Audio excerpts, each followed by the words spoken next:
I won't make this long. I, 28 female, had a party to celebrate my husband's, 28 male, birthday 2 weeks ago. My half-sisters, 18 female and 19 female, were invited, as was my mom. During the party, my half-sisters went on a rant at my mom for being a terrible friend in person to their mom, who died several years ago. Their mom was the affair partner of our father. She was also supposed to be my mom's best friend.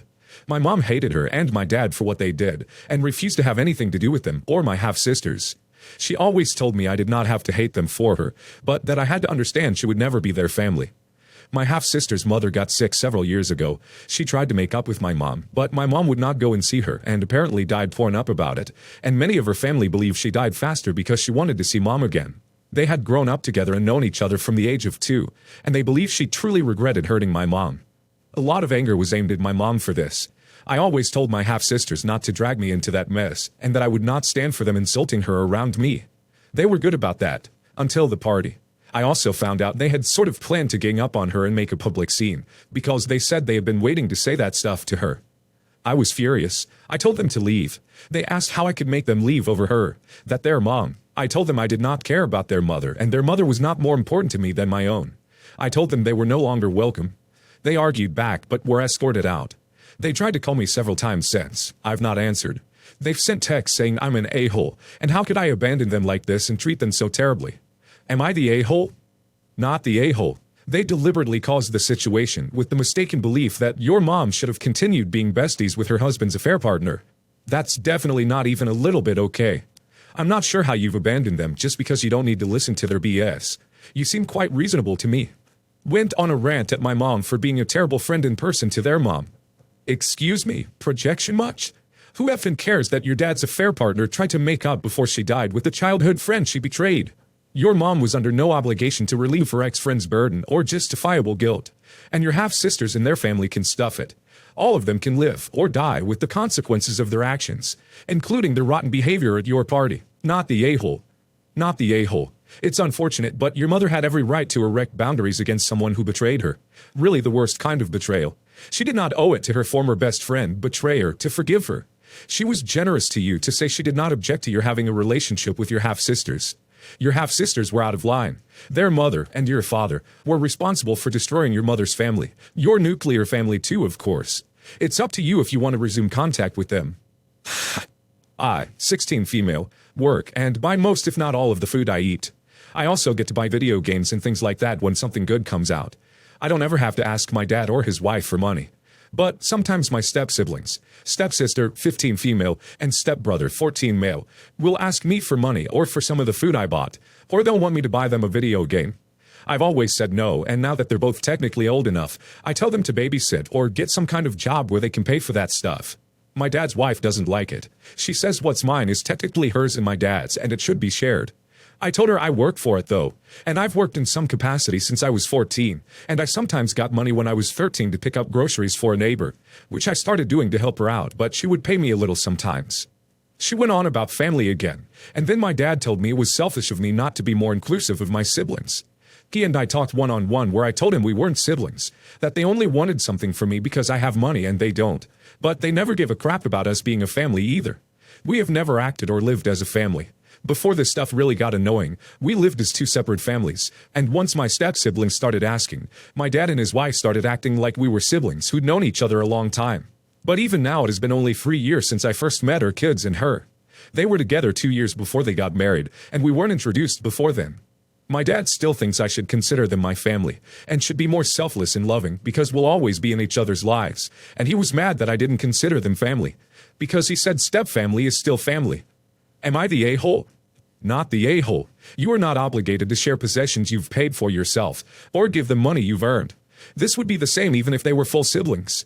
If your stepmom and dad don't want them to earn their own money, they should be the ones to buy them what they want. Not the a-hole. Whether step-families are immediately families or not is a whole different debate. But you absolutely should not be expected to spend your hard-earned money or share your personal belongings with anyone, full-blood siblings included. Not the a-hole. Please talk to your dad again and ask him to help you separate these two issues. The first issue, you work for your money. You have since you were 14, and you do not understand why the rules are different for you and your step-siblings. Why are you expected to earn your spending money, but they are somehow just entitled to money you earn, rather than having to earn it themselves? How is that fair? Then let them know you would have the same question if they were your biological siblings, and this is a separate issue from whether they are a loving family. 10 years ago I lost my sister. She had 2 kids, Elodie, 15 female, and Luca, 13 male, who were only 5 and 3 at the time of her passing. Her husband Mike met Susan about 3 years later. They were together for 2 years, had 2 kids, and were very newly married when he passed away. When Mike died, the kids wanted to stay with my parents. My parents wanted custody of the kids, but Susan wanted to keep and adopt them. A court battle ensued. Before the court case was finished, I retained temporary custody of them. The judge named my parents as the legal guardians and suggested they try to keep in touch with their younger half-siblings. Susan made that difficult. She was a struggling single mom and would expect my family to provide for her kids when they would see my nibblings. When they wouldn't, she prevented them from meeting, and so contact was very limited. Except she stopped communication with my parents years ago now, but she still reaches out to me, and she will still make a fuss about us stealing her kids, and how we denied them a parent by taking them from her. More recently, she started asking me to bring them to her upcoming 40th birthday party. I started to ignore her, and she got more persistent. I told her to stop, to speak to my parents. She ignored me. So I told her that she had no reason to contact me anymore, that my nibblings were not her children, she was not in their lives anymore, and she needed to either let it go or speak to my nibblings' actual custodial relatives. This apparently was so nasty to say, because not only did she react to what I sent her, but Mike's parents said I was too harsh, and that she was still their family as their siblings' mom, and it was such a shame the kids don't grow to love and appreciate Susan in that length of time, but it doesn't mean I should crap on her when she still cares so much. I fired back that she can't care too much when she stopped her kids from seeing them because we didn't give them gifts. They had no real answer for that, because even they weren't allowed to facilitate access. I do wonder if I should have been less harsh, though. Am I the a-hole? Not the a-hole, because it sounds like she would have no reason to contact you at all. If she wants to keep all the siblings in contact, she should go through the dad's parents, since the dad is their connection. Poor kids. I hope they have adjusted well. That is a lot to go through.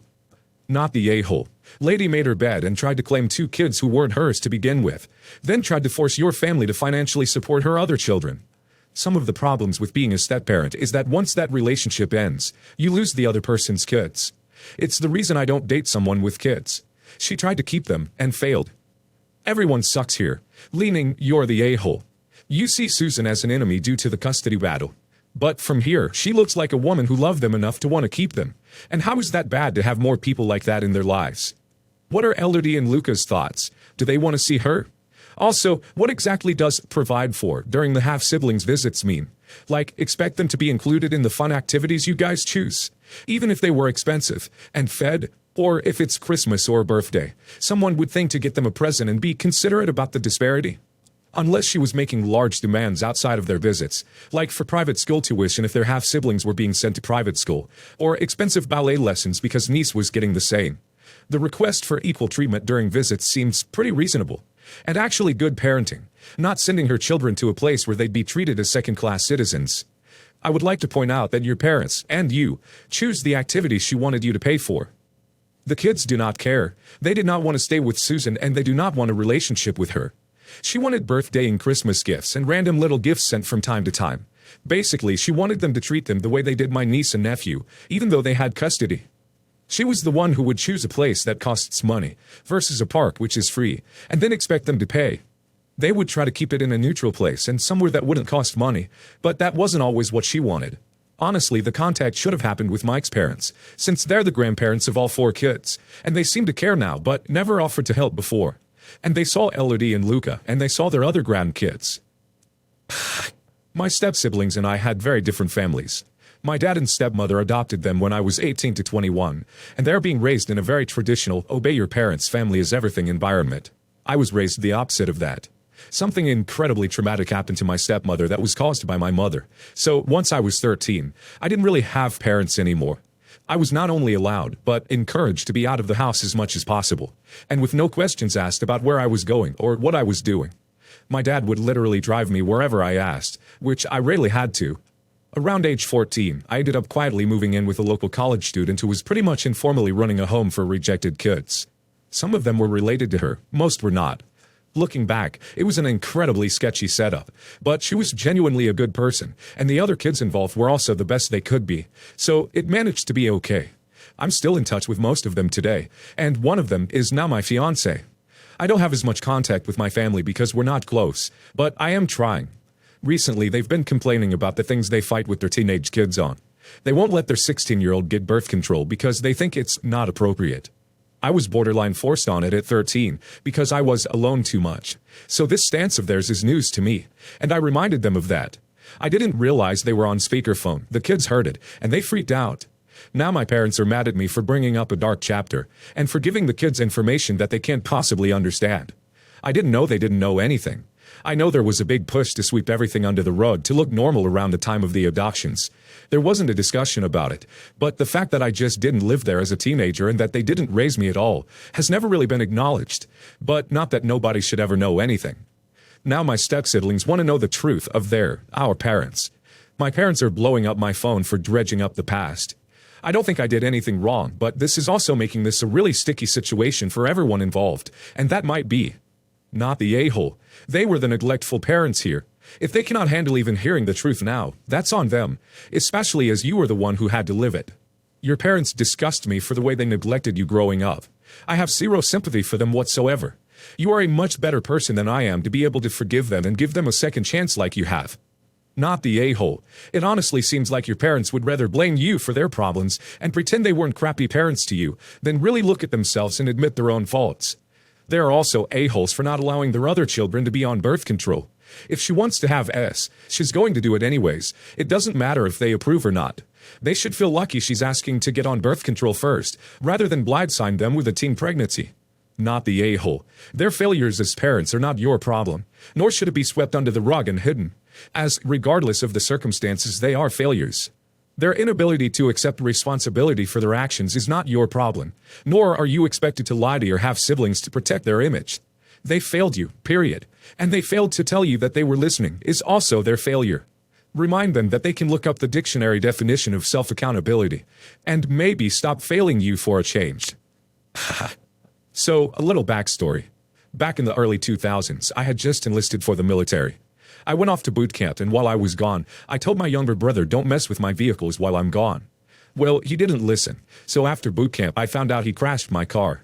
He had gotten it repaired by the time I came back. However, the starter wasn't working. He said he knows what to do and took me on a ride. Well, turns out, the kid learned how to break into cars. He found a car and proceeded to get into it, pop the hood, and remove the part that was needed. My dumbass, seeing an opportunity, decided to check the truck and liberated a few items. Long story short, cops caught up to us and I threw my brother under the bus.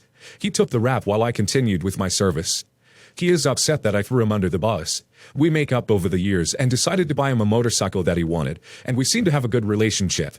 He would have relationship issues, work issues, whatever, and he would call and we'd chat, and I would try to help guide him. Last year, his business was struggling and he called crying. I asked him how much he needed to borrow. He said $20K. I said okay, but with this money, I will be checking in on you every week to make sure you're doing okay. We agreed. I checked in with him every week for a little over a month. Then he would stop picking up my calls and ignore my text. I left him alone figuring he just needed space. Month goes by, no word. He finally reached out and says everything is better now. I asked him when he is able to return the money, and he said I can forget about it. It's payback for when I ruined his life 20 years ago. Am I the a-hole for pursuing the debt? My mom doesn't want to be involved because I mentioned suing him, but I know that will completely end the relationship, but I kind of don't care. My thoughts are, yeah, there was an incident 20 years ago. We worked past that. He asked for help. I helped him. Just this Thanksgiving we saw each other and I mentioned about the money that was owed. He got heated. I said I just want my money back. He wrote a check and threatened to shoot me the next time he saw me. Well, the check was stopped a few days later and reversed out of my account. What are everyone's thoughts? Everyone sucks here. Don't act like you're completely innocent in all of this. You're both at fault, and you know it. Also, don't lend money that you can't afford to lose, especially to someone you wronged in the past. Everyone sucks here. Don't lend money you can't lose. Don't throw family under the bus. I don't agree with his actions, but you aren't any prize chicken either. Meh, not the a-hole. If you made it perfectly clear that it was a loan and you have an agreement to back it up, preferably a written one, you're entitled to that money back. However, I caution going straight down the court route. I'm a barrister, and going to court over this will likely permanently damage or destroy your relationship with your brother forever. Further, it may end up costing you more than the $20K to take him to court, particularly if you lose and have an order for costs made against you. Think about this long and hard. Maybe let things cool down for a couple of months. Seek legal advice and be sure to have a strong case. I would also look into alternative dispute resolution, such as arbitration or mediation first. See if an agreement can be reached out of court first.